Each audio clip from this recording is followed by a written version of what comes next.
Donc je vais vous parler ce soir d'un sujet qui m'intéresse depuis longtemps, parce que j'avais accumulé pas mal de documents sur cette question. Je savais qu'il y avait plein d'histoires à raconter, comme moi j'aime bien raconter des histoires. C'était l'occasion.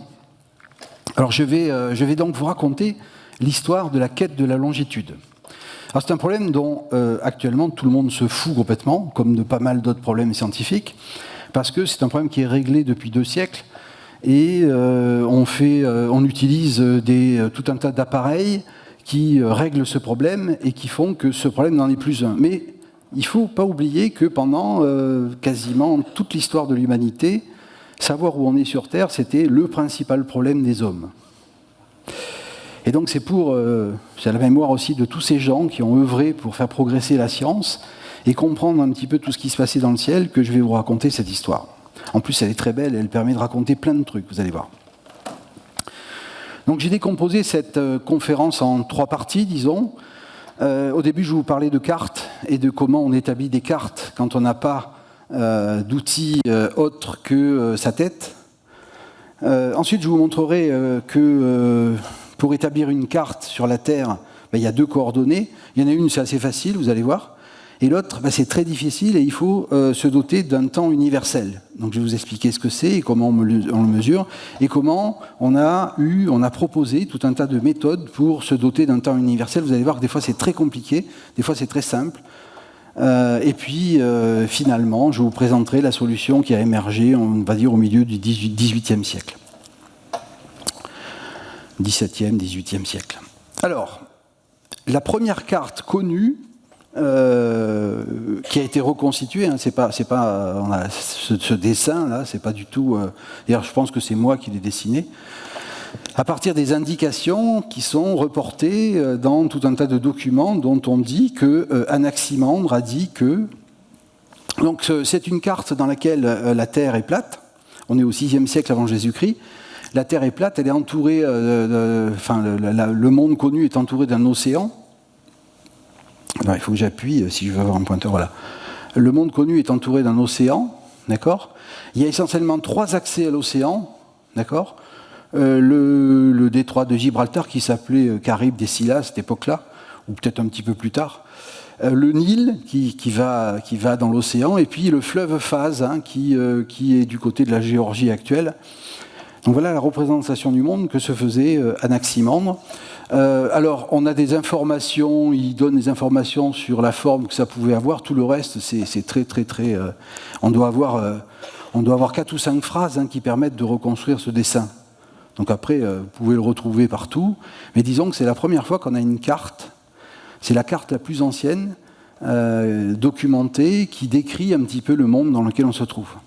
Donc au VIe siècle avant Jésus-Christ, donc il y a 3 parties, la Libye, l'Asie et l'Europe.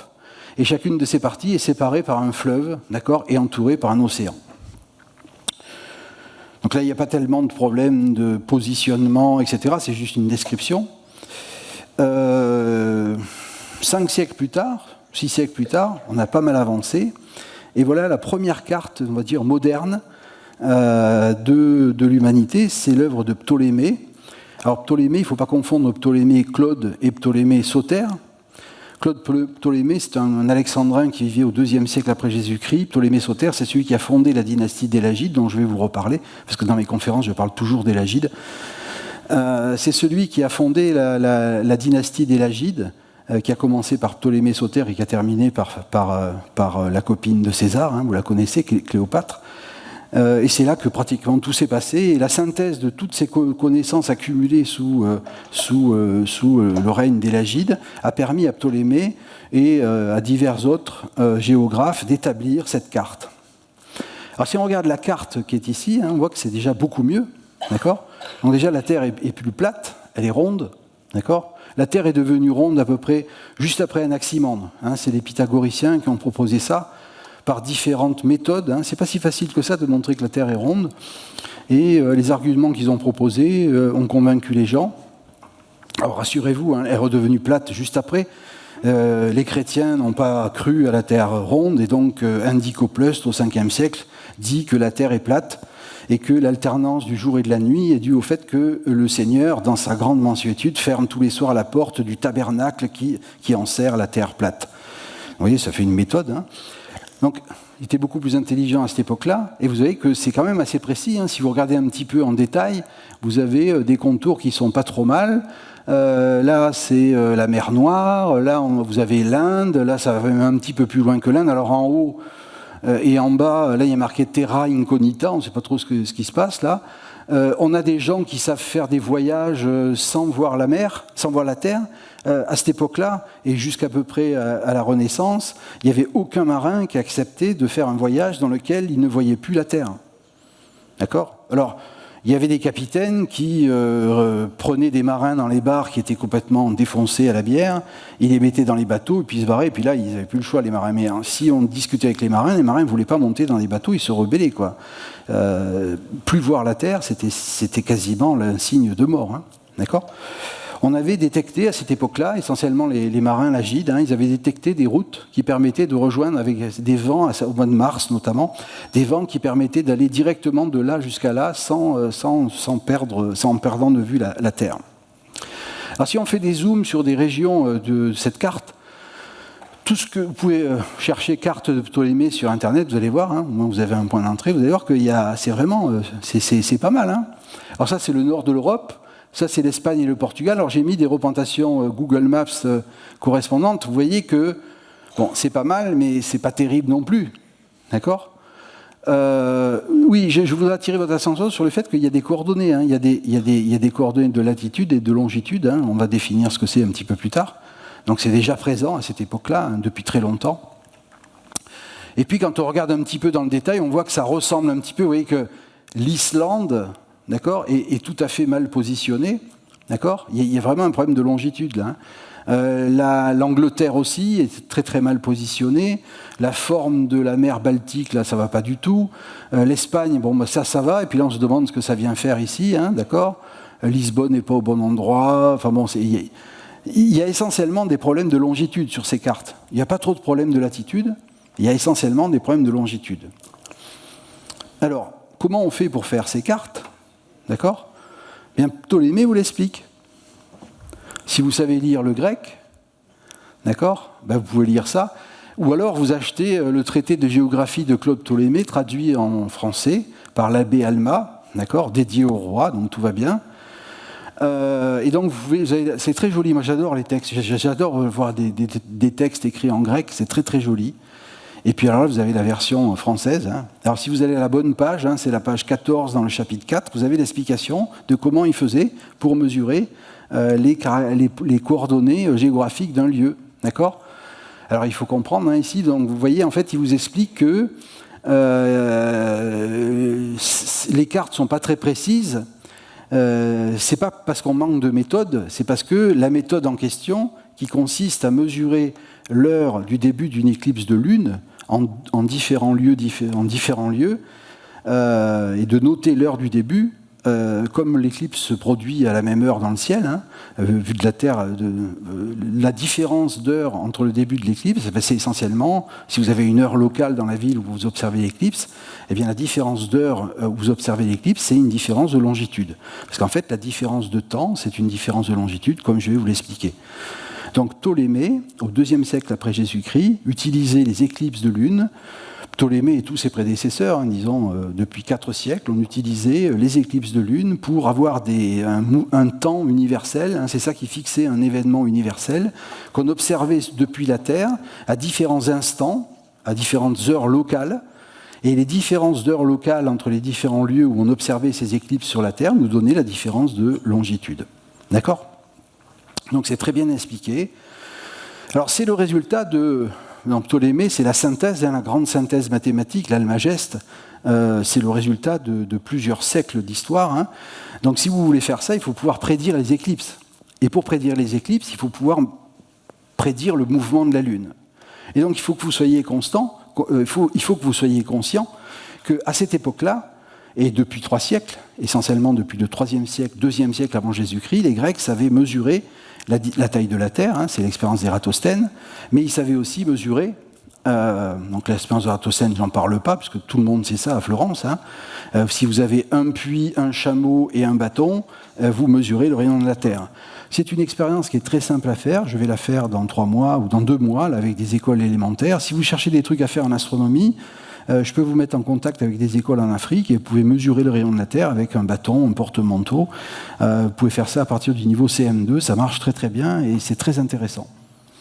Donc on avait fait cette expérience, hein, Ératosthène mesure le rayon de la Terre avec sa célèbre expérience, hein, il suffit de mesurer la longueur de l'ombre portée le jour du solstice d'été.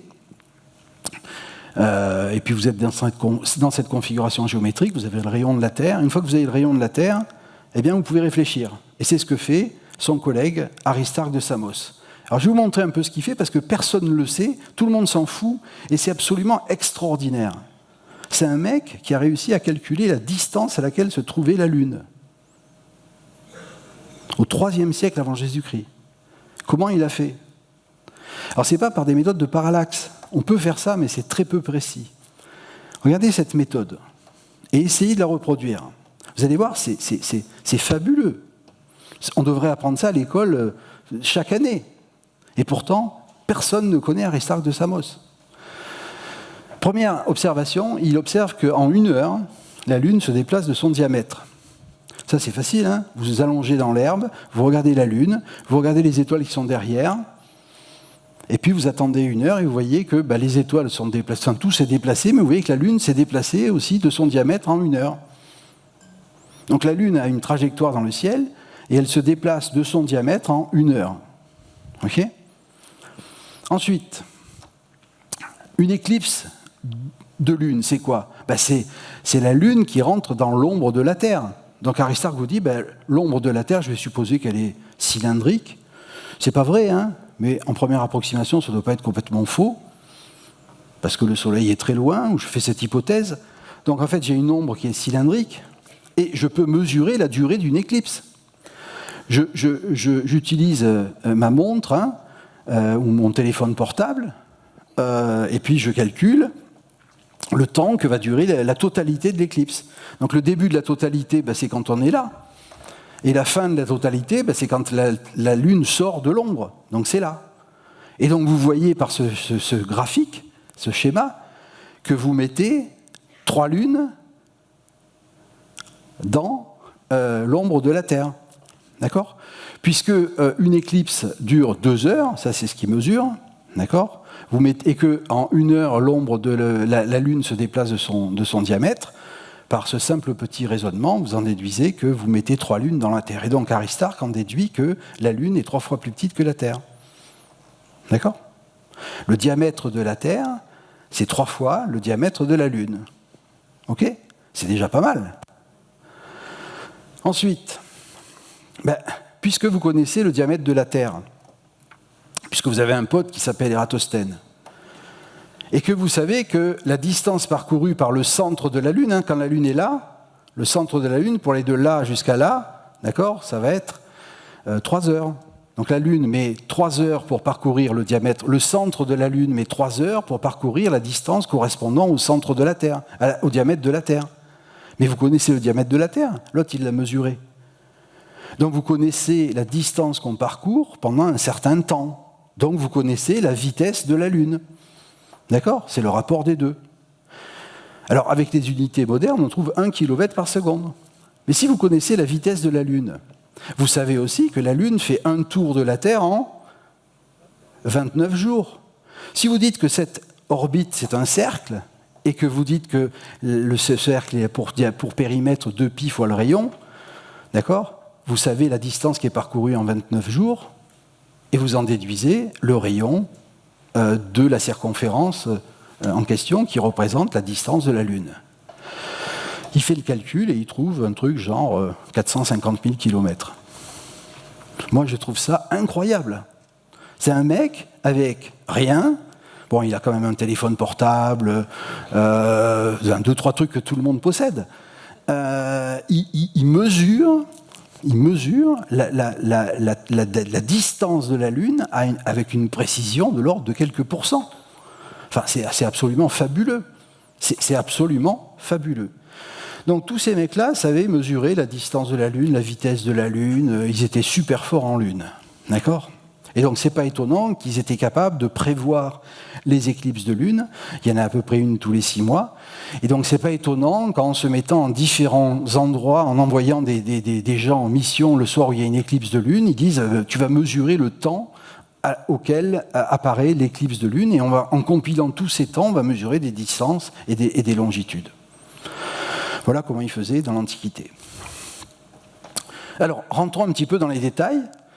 Latitude, longitude, je pense que vous savez ce que c'est. Donc la latitude, c'est essentiellement cette information. Donc l'équateur, c'est le lieu de latitude 0, c'est la circonférence de la Terre, d'accord ? C'est un grand cercle qui passe qui est orthogonal à l'axe pôle nord, pôle sud, d'accord ? C'est un grand cercle qui passe qui est orthogonal à ça. Tous les autres, ce ne sont pas des grands cercles, puisqu'on est à plus haute latitude. Et puis ensuite, si vous montez avec des parallèles, vous coupez la Terre en sections comme ça, toujours orthogonal à l'axe pôle nord, pôle sud, vous n'avez plus des grands cercles, d'accord ? Et puis là, vous avez, si vous prenez depuis le centre jusqu'au bord, là, vous avez des angles qui montent, et puis là, vous avez 90 degrés. Donc en fait, la latitude, c'est un angle qui va de 0 à 90 degrés. Alors on parle de la latitude nord ou de la latitude sud. Ici, on est à peu près à 45 degrés de latitude nord, d'accord, à peu près, ok. Et donc vous voyez que plus on se rapproche vers le pôle nord, au plus on augmente en latitude, et au plus on descend vers l'équateur, au plus sa latitude diminue jusqu'à 0, ok. Le tropique du Capricorne et du Cancer est à 23 degrés de latitude. C'est comme ça qu'on définit la latitude. Et puis vous avez un deuxième truc, c'est dans l'autre sens, c'est la longitude. Donc là, vous coupez la Terre par des plans qui passent par le pôle nord et le pôle sud, d'accord ? Comme quand vous coupez une orange, d'accord ? Et donc là, vous avez comme ça. Donc, vous prenez un méridien de référence, où vous voulez. À l'époque, Ptolémée prenait comme méridien de référence celui qui passe par les îles Canaries. C'est comme ça. Qui ne s'appelait pas comme ça d'ailleurs, mais leur zéro, c'était celui qui passe par les îles Canaries. Et ensuite, vous coupez en morceaux. Alors vous le coupez en 360 morceaux, ça fait 360 degrés. Et donc on utilise le degré aussi. Et donc vous avez alors on peut aller en 90, 180, soit qu'on va vers l'ouest, soit qu'on va vers l'est, d'accord, par rapport à un méridien de référence.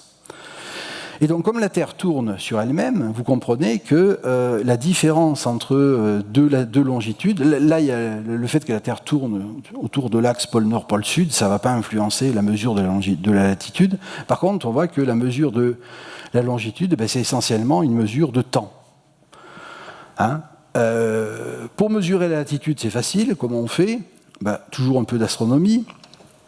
Alors on peut le faire de plein de manières différentes. Je vous en montrer une qui n'est pas très pratique parce qu'on peut la faire qu'une seule fois dans l'année, enfin 2 fois dans l'année, mais au moins vous allez comprendre comment ça marche. Vous mettez le jour de l'équinoxe, c'est-à-dire le jour où la nuit est égale au jour. Il y a 12 heures de nuit, 12 heures de jour. La Terre est éclairée de cette manière, là, par le Soleil. On est d'accord ? Ça, c'est absolument évident. Et puis vous mettez à l'endroit où vous êtes ici, par exemple la Florence, d'accord ? Et vous plantez un bâton. Et vous regardez la longueur de l'ombre du bâton minimale. D'accord ? C'est-à-dire quand le soleil est au plus haut dans le ciel. Ok ? Parce que le soleil va se lever, il se lève là-bas, il monte, puis il descend. En fait, ce n'est pas le soleil qui bouge, c'est la Terre qui tourne, mais bon. Donc, à un moment, le soleil culmine. Et c'est à ce moment-là que l'ombre est la plus courte. Ok ? Et donc, au moment où l'ombre est la plus courte, vous mesurez la longueur de l'ombre, et puis vous allez pouvoir calculer l'angle θ qui est ici. Alors si vous voulez la formule, θ c'est la tangente de θ, c'est le rapport du côté opposé sur le côté adjacent, d'accord ? Et donc si vous savez calculer une tangente, vous avez θ. Et la latitude du lieu où vous trouvez, c'est 90 degrés moins θ. Exemple, si vous êtes à l'équateur, d'accord, quelle est la longueur de l'ombre à midi, à l'équateur, le jour de l'équinoxe ? Ben, c'est 0, il n'y a pas d'ombre, le soleil est exactement au-dessus de votre tête. D'accord? Donc si la longueur de l'onde c'est 0, combien ça fait tangente θ? Ben, ça fait h, la longueur du bâton, sur 0, donc ça fait l'infini. Hein, l'infini c'est un nombre, hein. Vous avez suivi le marathon. C'est un I grand, hein, ceux qui ont suivi le film noir de Monsieur Deledic. Bon, bref.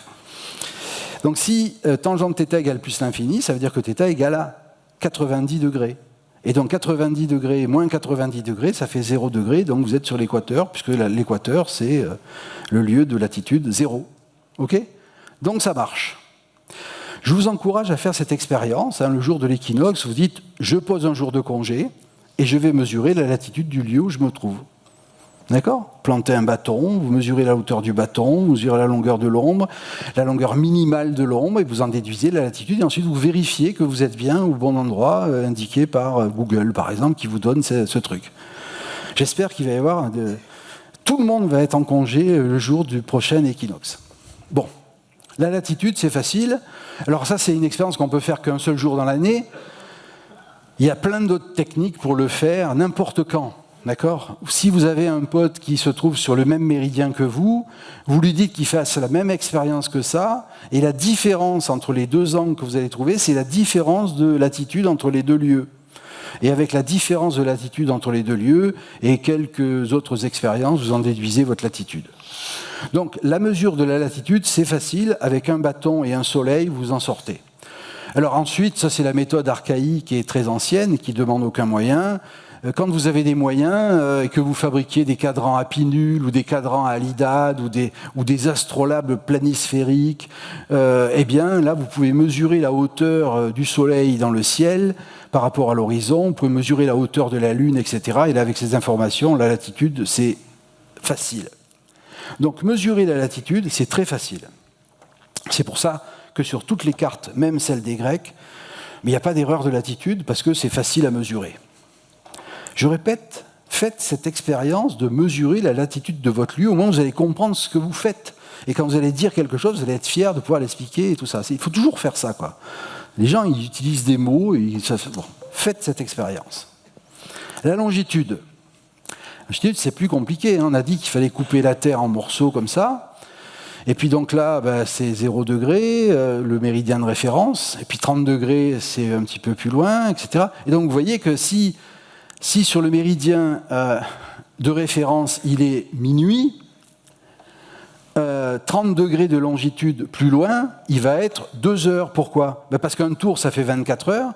Et donc, vous divisez 30 degrés par rapport à 24 heures, ça fait 2 heures.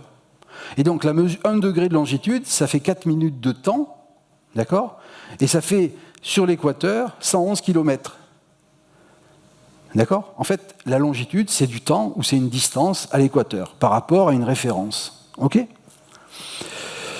Alors, si vous connaissez l'heure sur le méridien de référence et si vous connaissez l'heure locale à l'endroit où vous êtes sur Terre, la différence de ces 2 heures, l'heure locale et l'heure sur le méridien de référence, vous donne votre longitude.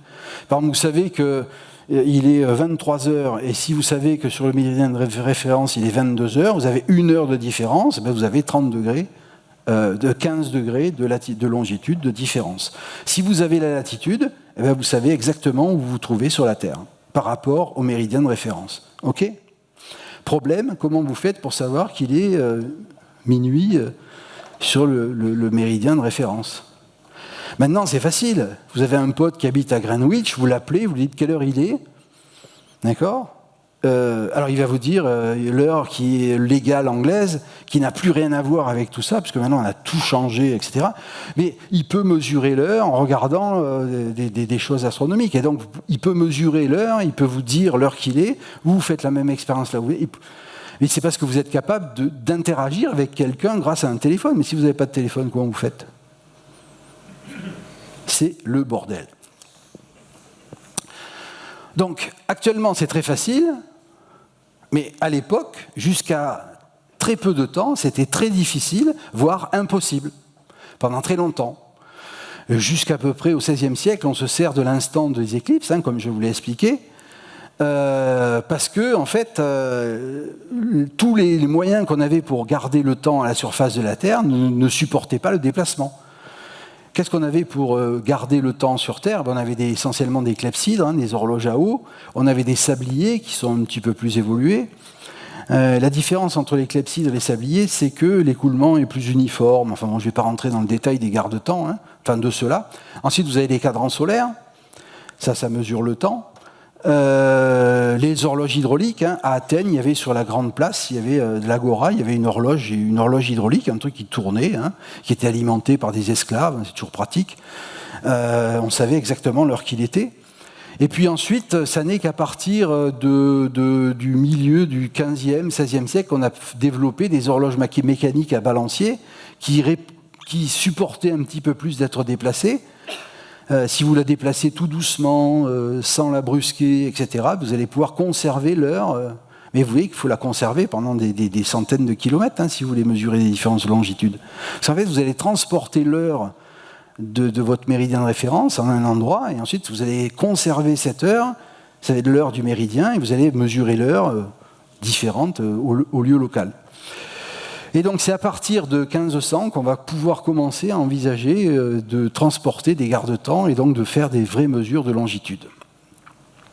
Alors je vais vous expliquer qu'en fait on savait vraiment mesurer le temps avec des clepsydres, etc. Je peux même vous fournir un exemple. Pourquoi il y a combien de jours dans la semaine? 7, on est d'accord? C'est pour ça qu'il y a 7 nains, 7 doigts de la main. 7, c'est un nombre sacré, c'est parce que... c'est pourquoi d'ailleurs? Vous savez? Pourquoi il y a 7 jours dans la semaine? Parce qu'il y a 7 astres errants. C'est quoi des astres errants? C'est des trucs qui sont dans le ciel et qui n'ont pas un mouvement comme les astres fixes. Les planètes, les étoiles, les constellations ont un mouvement d'ensemble, et puis devant ou derrière, on ne savait pas très bien, plutôt devant, il y a des astres qui ont un mouvement complètement erratique, enfin pas complètement erratique, c'est pas n'importe quoi non plus, mais c'est un peu plus compliqué, et donc c'est des astres qui sont en mouvement erratique, et donc on avait repéré ça, il y en a 7. C'est qui ces 7? C'est le Soleil, la Lune, Mars, Jupiter, Saturne, Mercure et Vénus. Et si vous regardez bien, Mercure, c'est quoi? C'est mercredi. Tout le monde sait ça. Vénus, vendredi. Saturne, samedi. Et alors dimanche, c'est le soleil, parce qu'en anglais, c'est Sunday. OK? Donc ça marche. Vous avez 7 jours, 7 astres errants. Alors la question que je vous pose, ça tout le monde le sait. Tout le monde le sait. Qui ne le savait pas? N'ayez pas peur, levez la main. Bon, 2 ou 3, oui. Alors maintenant, qui sait pourquoi lundi, mardi, mercredi, jeudi, vendredi, samedi, dimanche? Alors réfléchissez un petit peu, vous allez voir, toutes les solutions simples, ça ne marche pas. Le plus gros, le plus grand, le plus lourd, le plus beau, le plus petit, ça ne marche pas.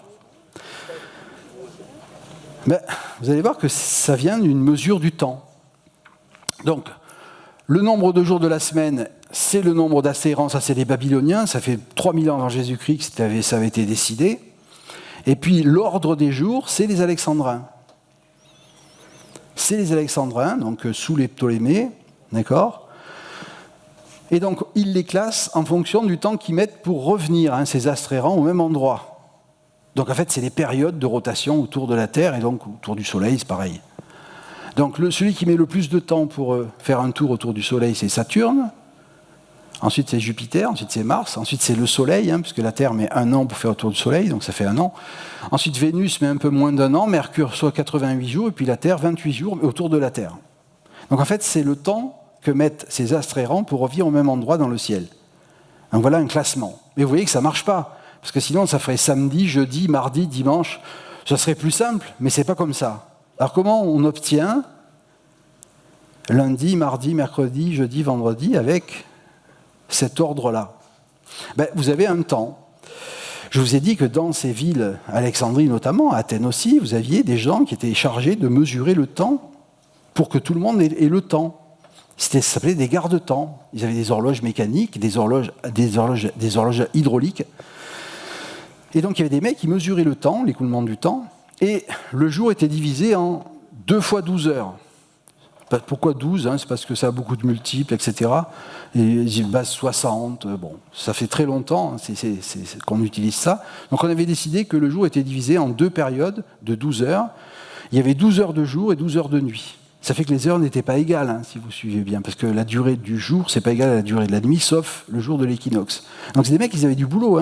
Tous les jours, ils devaient couper la nuit en 12 heures et le jour en 12 heures. Et indiquer à un mec qui passe quelle heure il est 23h52 40. C'était l'horloge parlante, mais chez les Grecs. D'accord ? Donc le jour est divisé en 24 heures inégales qui dépendent du jour où on se trouve. Ok ? Ça marche ? Donc le premier jour, c'est samedi, et le premier jour à la première heure, vous vénérez le dieu correspondant à samedi, c'est-à-dire Saturne. Ou Chronos, si vous êtes grec. Et ensuite, il se passe 24 heures. Donc, première heure, c'est Saturne. Première heure du premier jour, c'est samedi, c'est Saturne. Ensuite, la deuxième heure, vous faire une prière à Jupiter. La troisième heure, une prière à Mars. La quatrième heure, ces mecs, ils sont occupés, mais ils n'avaient rien d'autre à foutre aussi. Cinquième heure, sixième heure, septième heure. Et puis, il y a 24 heures dans la journée. Et donc, ça, c'est le jour d'après. Et donc, vous voyez que le jour d'après, c'est dimanche. Et ensuite, vous continuez, deuxième heure, troisième heure, etc.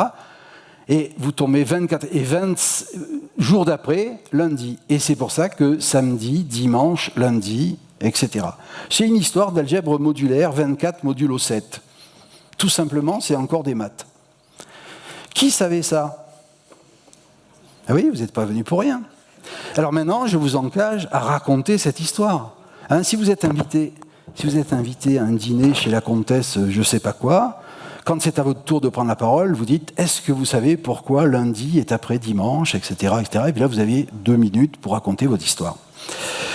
Donc vous voyez qu'à cette époque-là, on savait mesurer le temps avec une bonne précision, et on faisait correspondre le temps avec le mouvement des planètes. Enfin, c'est des gens qui avaient des compétences et qui les utilisaient. Ça va durer pendant très longtemps, jusqu'à l'époque, pratiquement, il n'y a rien qui va changer sur les mesures de temps jusqu'à peu près la Renaissance, on va dire. Et un petit peu, voilà.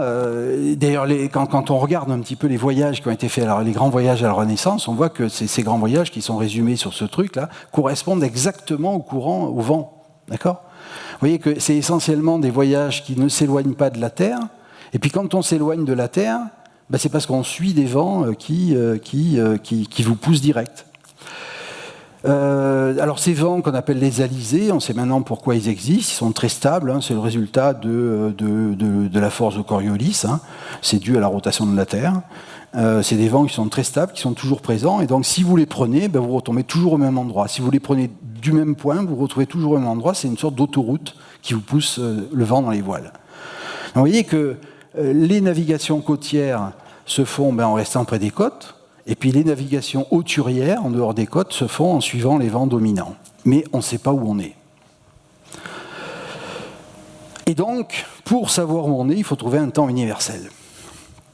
Alors, pour trouver ce temps universel, on s'est posé beaucoup de questions, et celui qui a fourni la première méthode un peu utile, parce qu'il y a une éclipse de lune tous les 6 mois. Donc si on ne peut mesurer des longitudes que tous les 6 mois, ça ne va pas le faire. On ne peut pas faire de voyage, on peut faire des cartes, d'accord ? Éventuellement, si on est organisé, mais on ne peut pas faire de voyage, il faut attendre, c'est compliqué. Et donc le premier qui va proposer une méthode pour mesurer, pour avoir un temps universel, c'est ce qu'on appelle la méthode des distances lunaires. Alors, c'est pas très compliqué, mais ça nécessite un petit peu d'explication. Donc vous avez la Terre qui tourne autour du Soleil, vous avez la Lune qui tourne autour de la Terre.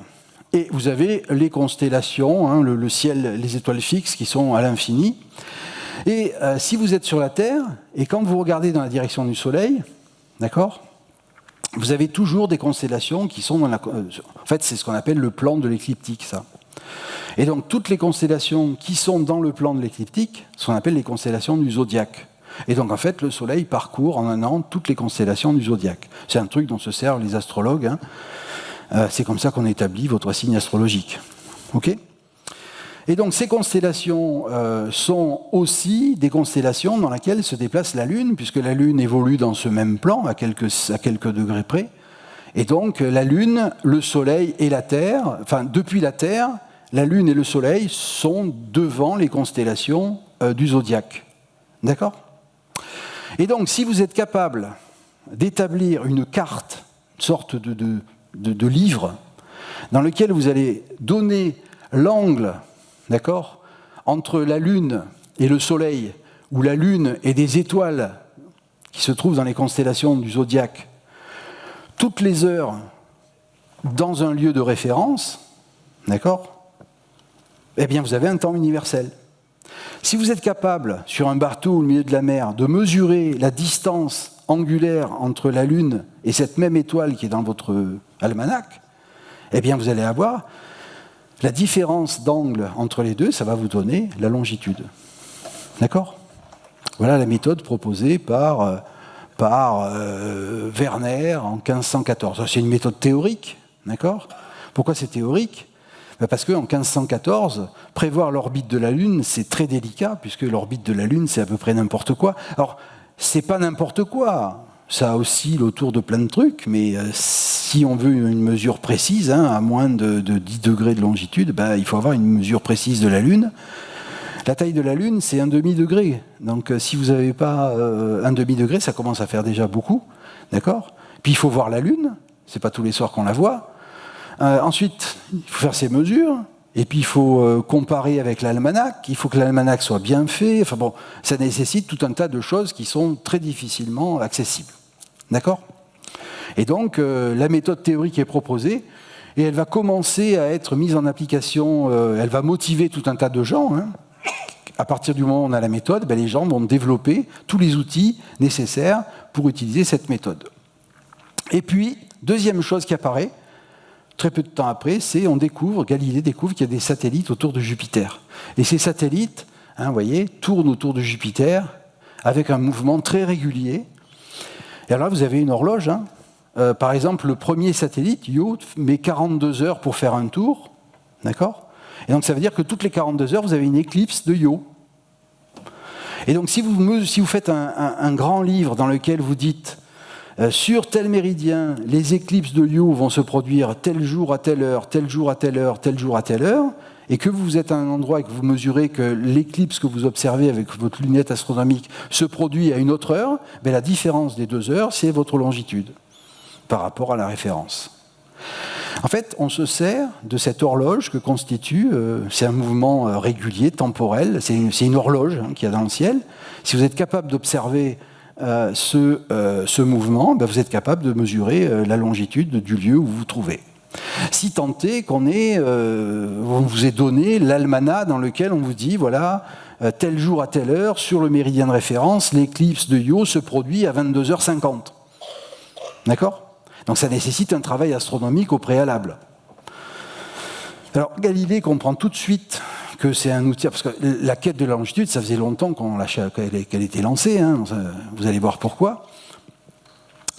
Et donc Galilée, quand il voit ça, quand il voit cette horloge qui est dans le ciel, il propose de fabriquer une machine, d'accord, le célatone, extraordinaire, un casque avec une lunette astronomique intégrée, qui vous permet, vous avez les mains libres, c'est un kit main libre, qui vous permet de noter tout ce que vous voyez. Vous regardez le satellite galiléen et dès que vous voyez qu'il y a l'éclipse, top, vous notez, il y a un mec, etc. Et donc vous pouvez mesurer tout ça.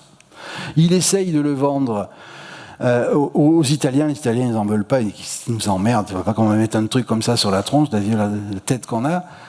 Et puis en plus, vous êtes sur un bateau, parce que sur Terre, ça marche, il n'y a aucun problème. D'ailleurs, ça va être utilisé, je vais vous montrer, mais c'est surtout sur un bateau qu'on veut faire ça, mais sur un bateau, ça bouge. Si vous mettez ça, vous vomissez, parce que vous avez plus... Enfin bon, c'est infernal. Et donc, tous les gens à qui Galilée veut vendre le célatone, ils n'en veulent pas, et donc ça ne marche pas. Par contre, sur Terre, ça marche. Et donc, cet enjeu de la quête de la longitude, ça devient stratégique. On crée l'observatoire de Paris, l'année d'après avoir créé l'Académie des sciences, et l'observatoire de Greenwich, essentiellement pour mesurer la longitude. Pas que, mais c'est un enjeu stratégique. Pourquoi c'est un enjeu stratégique? Parce que pour savoir où on est en mer, il faut mesurer la longitude, et donc si on est capable de faire ça, on va avoir un avantage important, on sait où on est, si on a pillé quelque chose, enfin bon, on a des références, donc c'est vraiment un enjeu stratégique. Donc, on crée des observatoires. Vous voyez que la lettre de mission de l'Observatoire royal de Greenwich, c'est s'appliquer avec le plus grand soin et la plus grande diligence à corriger les tables indiquant les mouvements du ciel afin d'en déterminer les meilleures longitudes et de perfectionner l'art de la navigation. Vous voyez, les rois créent les observatoires royaux et les astronomes royaux pour se doter de la mesure de la longitude. Alors, à l'Observatoire de Paris, on va recruter des personnes, Jean-Dominique Cassini, avec des pensionnaires, Huygens, Romer, Picard, dans cet objectif, et on va commencer par faire des cartes. Alors, Romer, on développe tout un tas de choses. Je vous ai expliqué qu'il faut mesurer précisément à l'endroit où se produisent les éclipses. Donc, on va faire des outils qui permettent de mesurer le temps. Huygens invente le chronomètre, le ressort spiral. Jusque-là, on mesurait le temps avec des pendules à balancement, là, comme ça. Alors, on avait tout un tas de techniques, je ne vais pas rentrer dans le détail, avec des échappements cycloïdaux, avec des compensations, on fait ça sous vide, enfin, ça commence à être super intéressant. Mais aucun de ces systèmes ne permet de résister au tangage, au roulis et surtout aux changements de conditions climatiques qui se produisent en mer. L'humidité, la température, ça vrille complètement toute la mécanique de précision qui était utilisée, ça ne marche pas. Par contre, si on fait ça au sol, en utilisant la technique de la référence des satellites galiléens de Jupiter, là ça marche. Surtout qu'on développe des micromètres, c'est des fils qu'on met devant les oculaires des télescopes qui permettent de mesurer très très précisément le lieu de l'éclipse, la durée de l'éclipse, etc. On développe des pendules, si on les déplace pas, ces pendules sont très très précises. On augmente d'un facteur 100 000 la précision en temps et en espace. Et donc ça permet d'avoir on peut avoir des mesures de longitude au sol qui deviennent précises. D'ailleurs, on les applique. Vous voyez, ça c'est des illustrations de l'époque, ou un petit peu après, par Henri Sully par exemple. Vous voyez, on mesure depuis la Terre. Vous voyez que les cartes sont beaucoup mieux. Tout ce qui est carte, enfin tout ce qui est terre, les mesures de longitude deviennent précises grâce à la méthode des satellites de Jupiter. Et il s'est expliqué ici, vous avez la Terre qui se déplace autour du Soleil, et puis vous avez Jupiter ici, ce qui fait une ombre, d'accord, et puis les satellites tournent autour, et quand ils rentrent dans l'aube, ça fait des tics et des tacs qui permettent de mesurer le temps avec un temps universel. Le roi, d'ailleurs dans l'encyclopédie de d'Alembert, si vous allez dans l'article satellite, il vous explique que le troisième et le plus grand avantage qu'on retire des observations des éclipses des satellites, c'est exactement la mesure de la longitude. Donc au XVIIIe siècle, les satellites de Jupiter servent à mesurer la longitude sur Terre. La longitude sur Terre est mesurée à partir de là avec une grande précision. Exemple, vous avez ici Picard qui est envoyé pour refaire la carte de France par Louis XIV. Et donc il commence par essayer d'utiliser toutes les mesures qui avaient été faites par Tycho Brahe 2 siècles avant. Donc il va à Arven, l'île Uraniborg de Tycho Brahe, pour voir s'il retrouve rien. Il retrouve rien, mais il recrute un mec qui s'appelle Romer, il lui dit de venir à Paris, vous allez voir que c'est pas mal.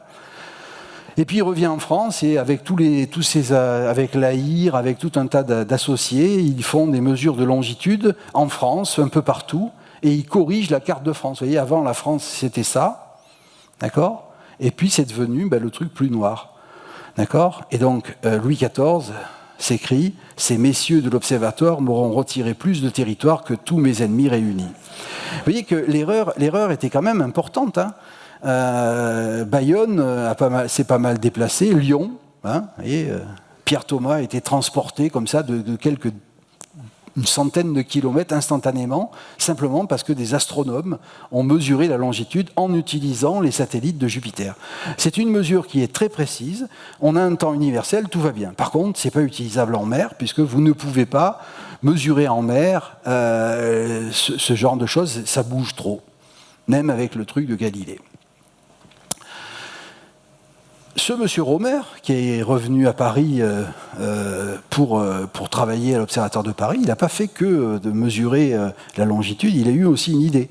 Hein, je vous dis, on établit des tables dans lesquelles on vous dit, à Greenwich ou à Paris, l'éclipse de Io aura lieu tel jour à telle heure. Et donc on vous dit, dans 6 mois, ça aura lieu tel jour à telle heure. Puis Romer, il s'aperçoit qu'il y a des petits décalages, de l'ordre du quart d'heure. On fait des prévisions pour dans 6 mois, et des fois, il y a un décalage de un quart d'heure dans la prévision. Alors, il dit, putain, les mecs, ils n'ont pas fait les calculs corrects. Ou alors, la vitesse de la lumière n'est pas finie, n'est pas infinie. Regardez, vous faites à T0 une mesure d'une éclipse. D'accord ? Io passe derrière Jupiter. Donc là, vous avez l'orbite de la Terre, d'accord ? Là, vous avez l'orbite de Jupiter. La période de Jupiter, c'est 12 ans. La période de la Terre, c'est 1 an, d'accord ? 6 mois plus tard, la Terre est ici, et Jupiter, il est là. Donc si vous avez estimé que dans 6 mois, vous avez utilisé 6 mois plus tard, vous allez utiliser la période de Io, hein, vous n'allez pas...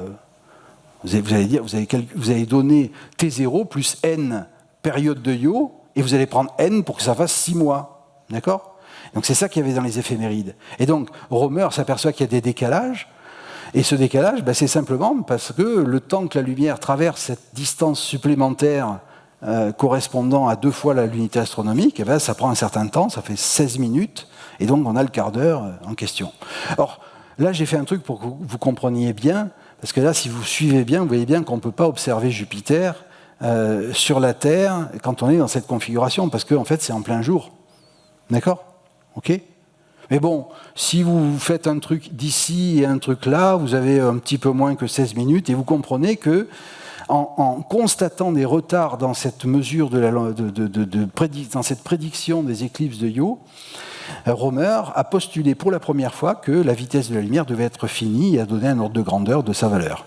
Et si vous allez à l'Observatoire de Paris, vous avez une plaque qui commémore cet événement juste derrière la statue de Le Verrier. Donc pour y aller, c'est facile, prenez le RER B, si vous arrivez à en trouver un qui marche.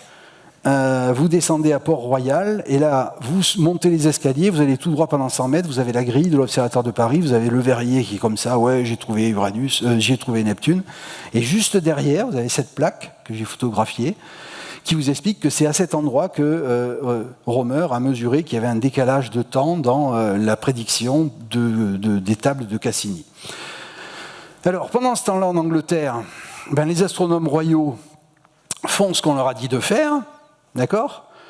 Flamsteed triple le nombre d'étoiles du catalogue de Tycho, de manière à avoir plus d'étoiles avec plus de précision pour pouvoir mesurer parce que donc la méthode qui est préconisée en mer, sur Terre, c'est les satellites de Jupiter. Ça marche très bien, c'est pas la peine de faire autre chose. Par contre, en mer, c'est la méthode des distances lunaires. Parce que vous pouvez mesurer avec des appareils qui vont devenir ce qu'on appelle des sextants. On a des appareils, ou des bâtons de Jacob, on a des appareils qui permettent d'avoir des mesures de distance entre des étoiles de la Lune et des étoiles dans le ciel. Donc si vous avez un catalogue qui vous donne la position de la Lune par rapport à des étoiles du zodiaque, d'accord ? Eh bien, vous êtes capable de faire cette mesure de longitude. Donc, les astronomes royaux anglais font ça, va dans l'hémisphère sud, parce que bien sûr, on ne navigue pas que dans l'hémisphère nord, surtout à cette époque. On a commencé à piller la totalité du monde à partir de cette époque, donc on avait intérêt à aller dans l'hémisphère sud.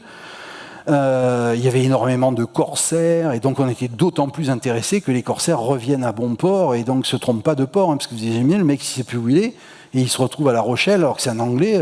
Merci. Merci.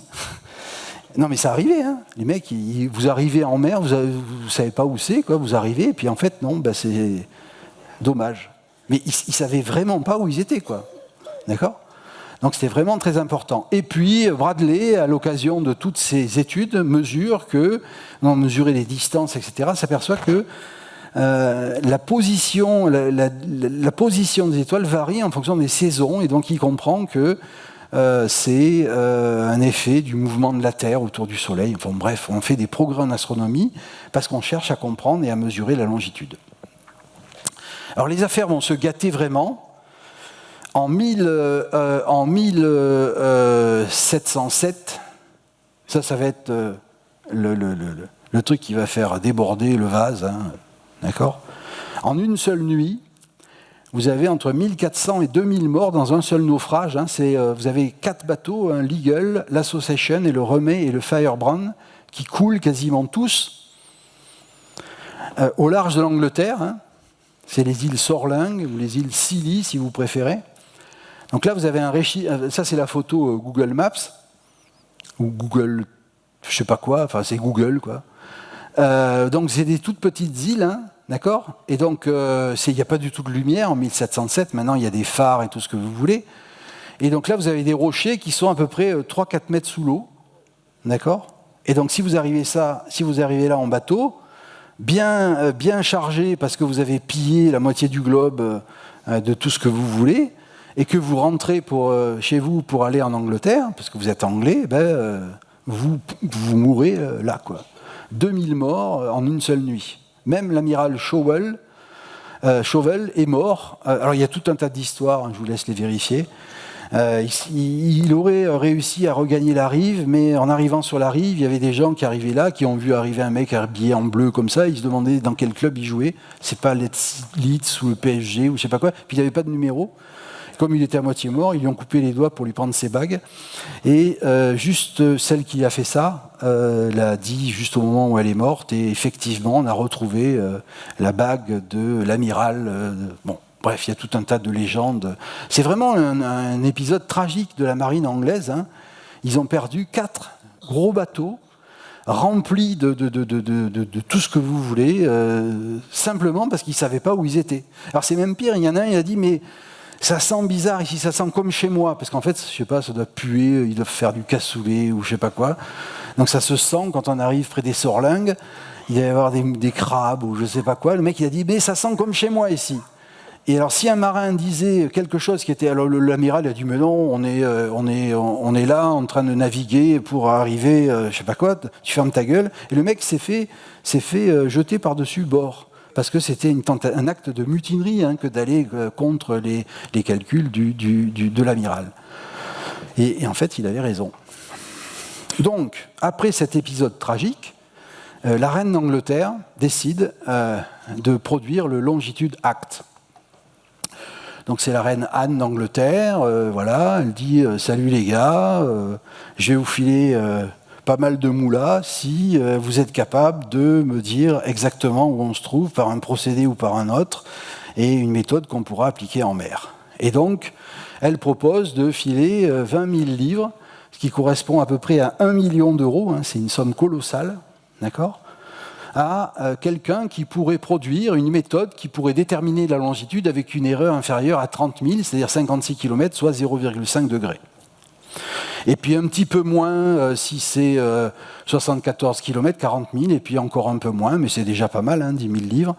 Et alors elle nomme un Board of Longitude, d'accord, avec mon accent marseillais, constitué de l'astronome royal, du premier lord de l'amirauté, des présidents de la Royal Society, de les chambres de communes, le premier commissaire de la marine, les professeurs de Cambridge. Vous voyez, il y a tout un tas de mecs qui sont chargés de vérifier si tout ça, c'est pas des conneries. Alors, ce Board of Longitude, alors en France, on avait fait pareil, hein, c'est le Bureau des longitudes qui a été créé à peu près à la même période, pour les mêmes raisons, d'accord, qui existe toujours, hein, superbe, c'est magnifique comme truc. Hein. En France, ça a été créé par Lagrange, je crois, où Lagrange a été le premier président du Bureau des longitudes. Enfin bon, bref. Donc là, on a le Board of Longitude et il doit vérifier, hein, la méthode devra être mise à l'essai sur un des navires de Sa Majesté, faisant route sur l'océan vers n'importe quel port des Antilles choisi par le Board. C'est-à-dire un mec, il arrive avec une machine, voilà, ça permet de garder le temps quand on est en mer. Les mecs, on met ça sur un bateau et on teste. Et si ça marche, ben vous gagnez plein de moulas. OK ? Donc facile, et du coup, à partir de ça, plein de gens vont se lancer dans la quête de la longitude. Alors il y a tout un tas. Alors il y avait des mecs qui ont proposé des méthodes. Il y a un mec qui propose la méthode de la poudre naturelle. C'était une poudre. Alors vous prenez un chien vous lui mettez de la poudre sur la tête, et puis vous frottez cette poudre avec un chiffon, et vous gardez le chiffon, et ensuite vous tapez sur le chien très fort, et vous embarquez le chien.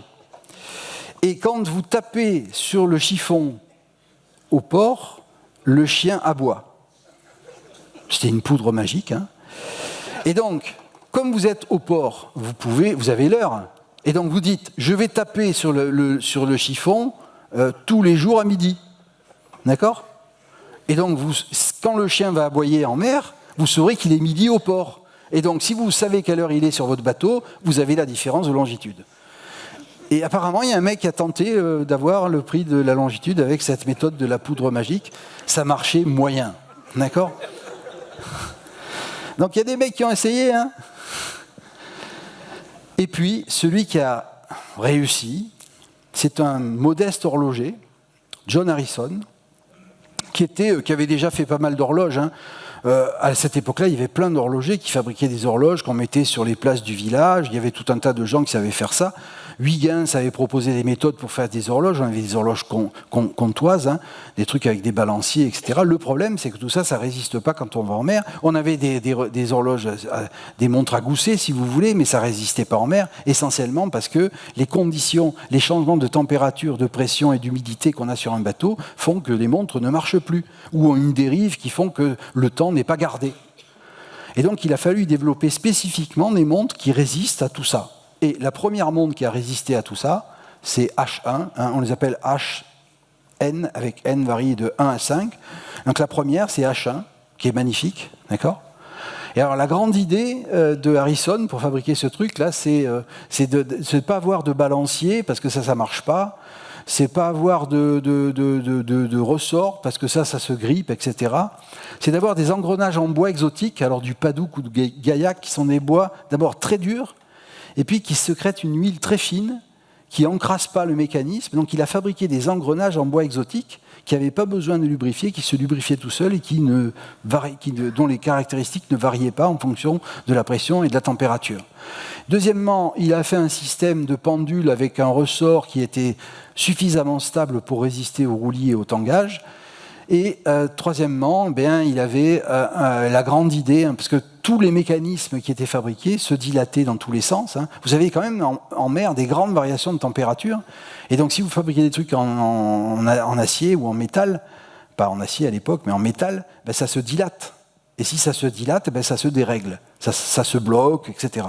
Et donc la grande idée d'Harrison, c'était de faire des mélanges. Donc par exemple, il faisait des alliages de laiton et laiton acier, et il faisait deux plaques qui étaient solidaires, et donc l'un se dilate différemment de l'autre, et la dilatation de l'un est compensée par la dilatation de l'autre. Enfin, c'est vraiment un mec très très astucieux, et donc il fabrique cette horloge, d'accord, et cette horloge, alors c'est un gros truc, hein, 62 cm par 68 cm, 45 cm, c'est un exemplaire unique, il n'y en a qu'une seule qui a été fabriquée. Et puis, ça résiste, hein, la dérive temporelle est inférieure à 1 seconde pour 1 mois, à poste fixe, d'accord ? Donc ça valide, hein, le truc. Mais Harrison, il la présente donc aux longitudes board. Mais il dit, je suis pas très content. D'abord, ça marche pas bien. Donnez-moi un petit peu plus de fric, et puis je vous en fais une beaucoup mieux. Alors les mecs ils disent, ok, d'accord. Il lui file 500 livres et il retourne dans son atelier. Il se remet au travail avec son fils.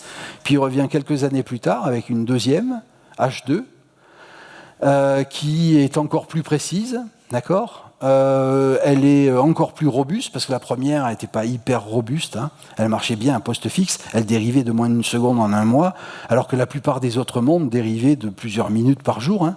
D'accord ? Là, alors on les remontait, mais celle-là, il n'y avait pas besoin de la remonter, 1 seconde en 1 mois, c'était parfait. Alors il l'a dédié à Georges le second, etc., ça marche bien. Et puis toujours, il n'est pas satisfait, il y a un détail dans les balanciers là, qui ne lui convient pas, c'est un perfectionniste, hein.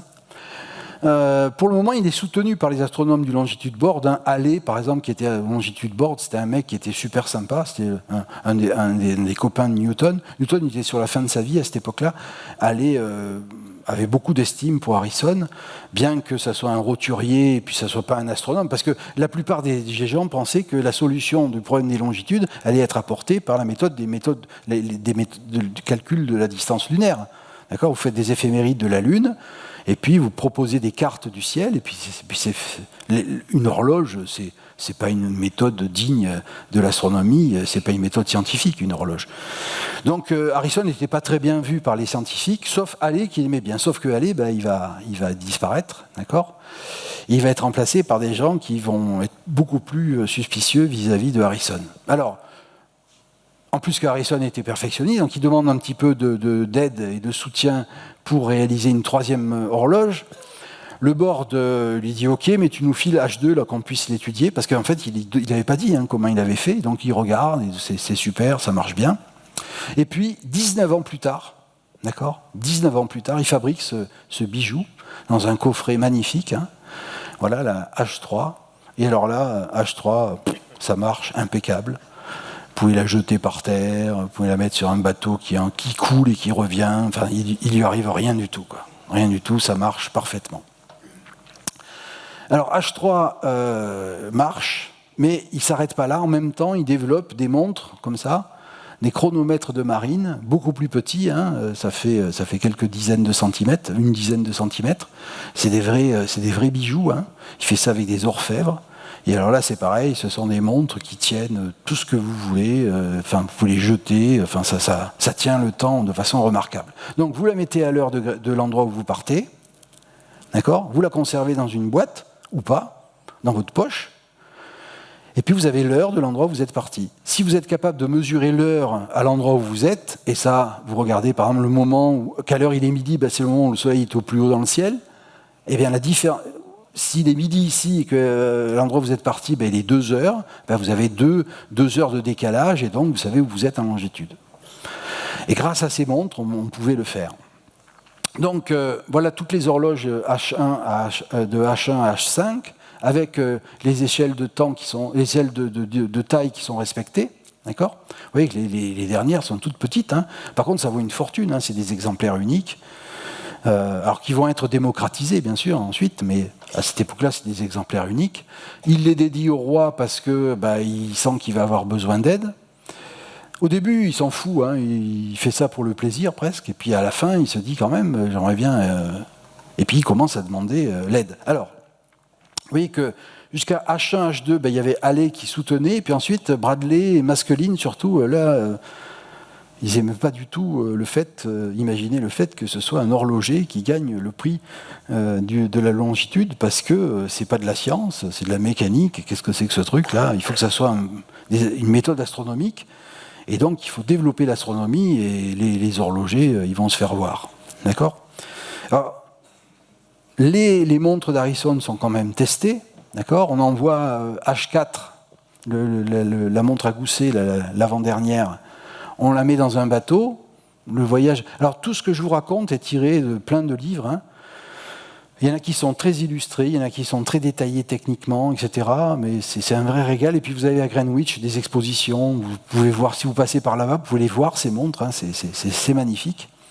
Donc on envoie la montre, on la fait partir de Londres, le board dit, voilà, il y a un bateau qui va partir, qui va aller jusqu'en Jamaïque, et ensuite il va revenir et on va voir le décalage. On connaissait bien sûr la latitude de la Jamaïque, et donc on va voir si la montre, on la connaît parce qu'on peut utiliser la méthode des lunes de Jupiter par exemple.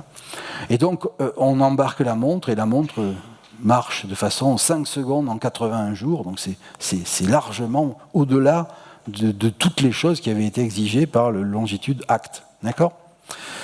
Mais le compte-rendu du test effectué par le capitaine Meur, les relevés de la description de l'expérience n'est pas très précis, et donc le board n'est pas convaincu. Ils ne sont pas convaincus parce qu'ils n'avaient pas trop envie de donner aussi le prix à un horloger.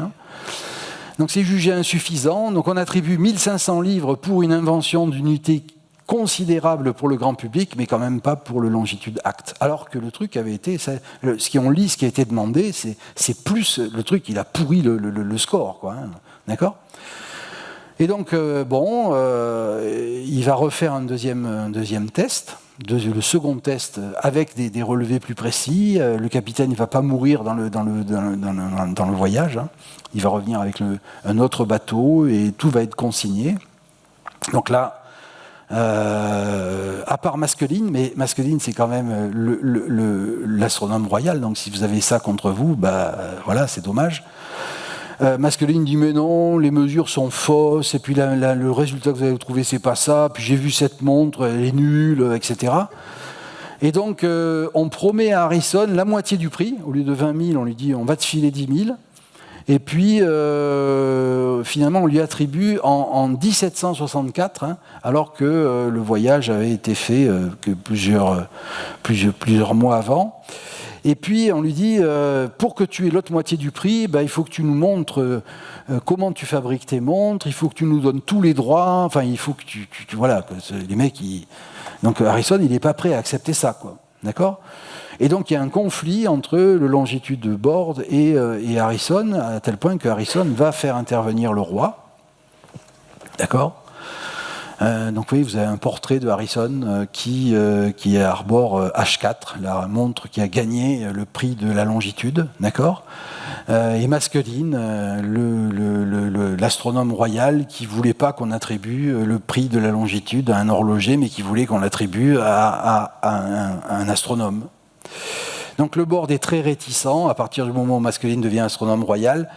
Et il multiplie les vérifications, on fait des descentes chez Harrison pour voir si c'est pas truqué. Maskelyne dit que c'est de la chance. C'est-à-dire que c'est le hasard que la montre a donné la bonne longitude. Si on refait l'expérience, on ne va pas trouver la bonne longitude. Voilà les arguments mesquins donnés par Maskelyne. Donc finalement, Harrison fait intervenir le roi, qui dit qu'est-ce que c'est que ce bordel, filez-lui du fric et tout ça. Et donc finalement, alors vous voyez pas les 10 000 livres qui restent, on lui file 8 750 livres, donc en fait il va toucher 18 750, plus les 100 qu'il avait eu au départ, plus les 500. Bon, il a grosso modo, en une trentaine d'années, été financé par la couronne pour faire des horloges qui finalement se sont révélées être le bon outil pour mesurer la longitude. Pendant ce temps-là, à Paris, on fait la même chose, d'accord ? Alors, on a créé un truc qui s'appelle la connaissance des temps. C'est l'équivalent des almanachs qui permettent de prévoir les temps qu'il y a des événements astronomiques dans le ciel. Hein, c'est un livre qui est publié depuis 1679. C'est une mission qui est confiée à un organisme étatique. Actuellement, c'est l'IMCCE, l'Institut de mécanique céleste et de calcul des éphémérides, qui dépend de l'Observatoire de Paris, qui est chargé de faire en sorte que ce livre soit toujours publié. Enfin, c'est quelque chose, c'est stratégique, quoi. Hein. Même maintenant, c'est stratégique de connaître le temps et de pouvoir en disposer. À cette époque-là, c'était encore plus stratégique. Et donc l'IMCCE a toujours cette mission, même si ça a été un peu discuté. Le bureau des longitudes existe toujours et les éphémérides sont publiés. Maintenant, tout ça, c'est sur le web. D'ailleurs, si vous ne savez pas quoi faire, je vous encourage à aller visiter les merveilleux outils numériques qui sont proposés pour le calcul des éphémérides par l'IMCCE. C'est des choses absolument extraordinaires, d'une grande beauté, d'une grande précision. C'est vraiment un travail extraordinaire. C'est un vrai travail de service public qui est fait de manière extraordinaire. Donc on a commencé à faire ça en 1679 et depuis on le fait chaque année. C'est avec ce genre de livre que j'ai débuté dans l'astronomie vers 14-15 ans, quand j'ai vu qu'on pouvait prévoir la position d'une planète. Moi j'habitais à Marseille et il y avait un livre chaque année qui sortait, c'était les éphémérides du bureau des longitudes, et il vous donnait la position de Jupiter à minuit tous les jours à Paris. Et il vous disait que il vous donnait les méthodes pour transposer ça n'importe où en France. Donc moi, c'est un peu de trigo, quoi. Moi, je transposais ça pour la position où j'habitais, Et je prévoyais que Jupiter devait être à telle hauteur dans le ciel, à telle distance, les coordonnées de Jupiter. Et alors j'avais fabriqué un télescope. Je mettais mon télescope exactement à cet endroit, je mettais un réveil et je regardais si Jupiter était bien à l'endroit que j'avais calculé. Quand vous avez 15 ans et que vous faites ça, et que vous vous levez à 2 heures du matin, et que Jupiter est exactement à l'endroit que vous avez calculé, ça vous fait vraiment un truc. Et c'est une des raisons pour lesquelles je suis ici devant vous. Donc merci, le Bureau des longitudes d'avoir fait tout ça. Alors, le Régent fait exactement pareil. 5 minutes, parfait. Je vais accélérer un peu quand même. Le Régent fait exactement la même chose. On offre 100 000 livres.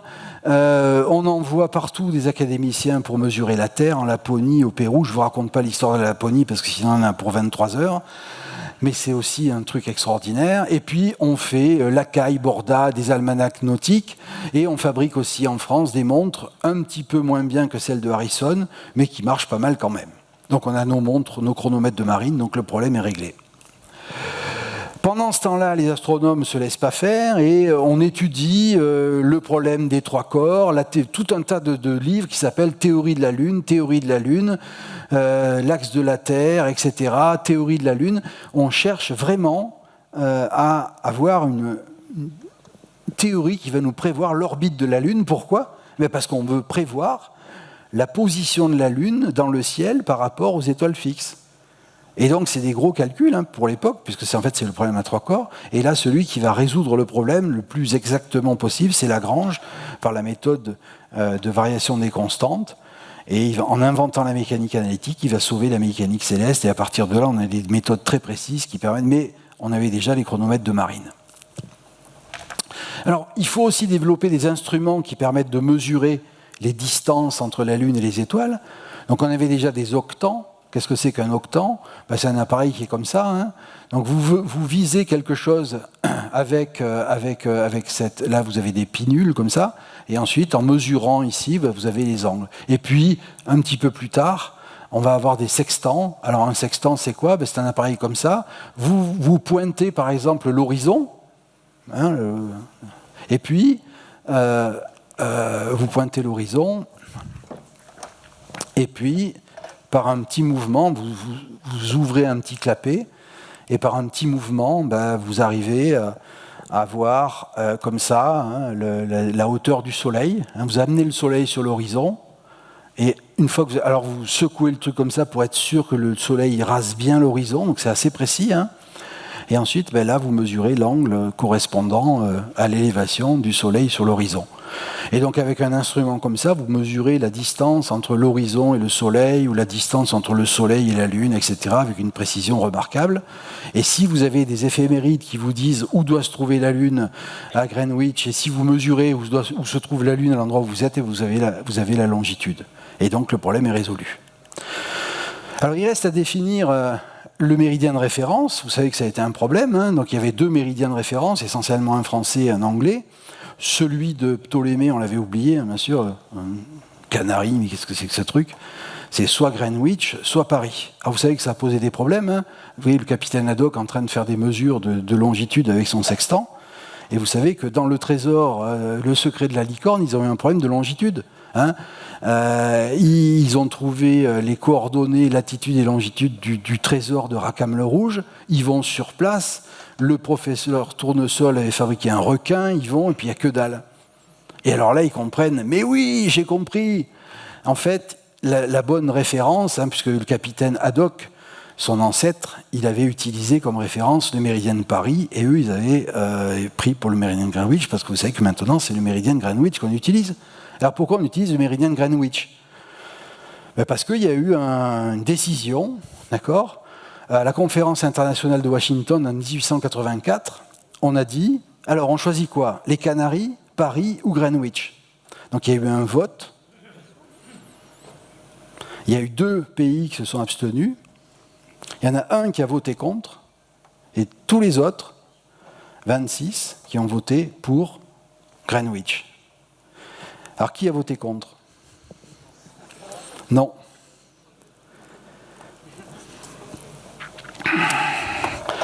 C'est la République dominicaine, je crois. Et la France et le Brésil se sont abstenus. Et tous les autres ont voté pour. En fait, la plupart des cartes et des routes maritimes, tout était calibré sur Greenwich. Et donc, c'est la loi du plus fort. Et la marine américaine, etc., qui commençait à prendre beaucoup d'importance, tout le monde a voté. Donc. Alors, par contre, on leur a dit, OK, on vous donne le méridien de Greenwich, mais vous passez au système métrique. Et les Anglais ont dit, d'accord. Donc on s'est fait rouler encore par les Anglais. Alors voilà ce que ça devient de façon moderne. Hein. Je vais bientôt m'arrêter. Vous voyez que maintenant on a évacué tout ça. On a fait des fuseaux horaires. Alors des fuseaux horaires qui sont très compliqués. Vous voyez celui-là, là, il est quand même un peu compliqué. Il y en a qui sont encore plus bizarres. Hein, vous voyez. C'est pour des raisons économiques essentiellement qu'on a fait ça. Et donc vous voyez que dans toutes les régions là, qui ont la même couleur, eh bien, on a la même heure. Donc ça veut dire que nous, on a exactement la même heure ici et là. Alors qu'il y a plusieurs milliers de kilomètres. J'ai fait un petit calcul là. Brest, sa longitude, c'est moins 4 degrés par rapport à Greenwich. Et Strasbourg, c'est plus 7. Donc vous avez 10 degrés de longitude. Donc ça fait 40 minutes de décalage horaire. Il y a 40 minutes de décalage horaire solaire entre Brest et Strasbourg. Mais on s'en fout. Personne ne le sait, d'accord ? On s'en fout complètement. On a dit que c'était la même heure et puis c'est comme ça. Si vous voulez vous promener, le GPS et tous les moyens utilisent bien sûr pour se positionner sur la Terre la vraie longitude, hein, mais c'est plus maintenant en utilisant l'heure. Hein, si vous appelez quelqu'un qui est à Greenwich, il va vous donner une heure et ça va être l'heure qui est dans tout le truc vert là, et donc ça c'est plus ça marche plus. Mais il y a des systèmes qui vous donnent la longitude Alors ces systèmes, c'est essentiellement, pendant très longtemps, c'était de la radiogonométrie. Dès qu'on a eu des ondes électromagnétiques, eh bien, on envoyait des ondes radar. Et puis il y avait des récepteurs qui étaient positionnés un petit peu partout. Et le temps que mettaient les ondes radar pour revenir, ça nous donnait la distance qui nous séparait de ce point, de ce point et de ce point. Et avec 3 distances, vous arrivez à vous savoir à peu près où vous êtes. D'accord ? Et c'est comme ça qu'on se positionnait, disons, au début du XXe siècle. Puis ensuite, on a décidé, ça suffit, on va mettre des satellites. Et donc là, on a mis des constellations de satellites. Et si vous avez 3 ou 4 satellites au-dessus de votre tête, en échangeant des signaux et avec des horloges de référence, eh bien, vous savez exactement où vous vous trouvez sur la Terre.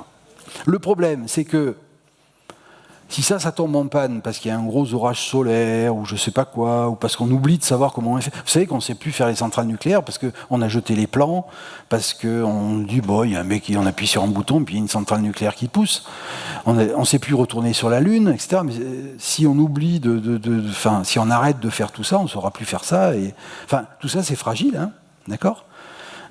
Si on demande maintenant à un marin de savoir où il est, s'il n'a plus de courant, s'il n'a plus de trucs, il est mort, quoi. D'accord ? Il va mourir au Sorlingue, hein, ou ailleurs, hein, parce que de toute façon, s'il ne sait pas où il est, il va mourir de faim ou de je ne sais pas quoi, et puis ça va mal se finir pour lui. Si vous voulez en savoir plus, et si vous voulez avoir plus de détails, je vous encourage à lire ces livres dans lesquels tout est expliqué. Ça, c'est pour la longitude, et c'est essentiellement l'histoire de Harrison. Et là, vous avez l'histoire de la connaissance des temps. Alors, c'est un livre qui fait 1000 pages, hein, mais c'est extraordinaire. C'est Guy Boitel qui a collaboré à l'IMCCE, qui a écrit un livre qui vous raconte toute l'histoire de ces éphémérides du Bureau des longitudes, là, du début de la création jusqu'à maintenant. C'est extraordinaire, ce livre. Je vous encourage à lire ça. En plus, c'est un livre qui est gratuit. Vous pouvez le télécharger, le PDF, sur le site de l'IMCCE. C'est extraordinaire. Je vous remercie pour votre attention.